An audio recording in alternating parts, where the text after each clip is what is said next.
வரலாறு என்பது ஏதோ பழைய கதை என்று அதை புறக்கணிக்க கூடாது. நம்முடைய கல்வி புலத்திலே வரலாற்றுக்கு மரியாதை இல்லை. ஹிஸ்டரி என்றால் ஹிஸ் ஸ்டோரி, அவன் எழுதிய வரலாறு, அவளுக்கான வரலாறு அதில் இருக்காது. அது ஒரு பக்கம். இன்னொரு பக்கத்தில் அது ஏதோ பழைய கதை என்று நாம் நினைக்கிறோம். பழைய கதை இல்லை. இப்போ உங்களுக்கு வந்து திடீர்னு வயிற்று வலிக்குது, டாக்டர்கிட்ட போறீங்க. டாக்டர் என்ன கேட்குறாரு? நைட் என்ன சாப்பிட்டீங்கன்னு கேட்குறாரு. வயிறு காலையில் போய் டாக்டர் இருந்தீங்கன்னா நேற்று நைட்டு என்ன சாப்பிட்டீங்கன்னு கேட்குறாரு. நேற்று காலையிலேருந்து என்னென்ன சாப்பிட்டீங்க சொல்லுங்கிறாரு. என்ன கேட்குறாரு? நீங்கள் சாப்பிட்ட ஹிஸ்டரியை கேட்குறாரு.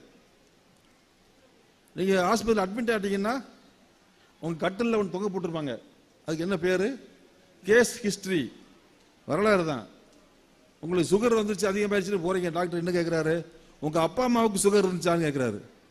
உங்கள் சுகர்னுடைய வரலாற்று, குடும்ப வரலாற்று கேட்குறாரு. ஹிஸ்டரி என்பது இன்றைய நோயை சரி செய்வதற்கு தேவையான மிக மிக முக்கியமான ஒன்று. அது ஏதோ பழங்கதை அல்ல.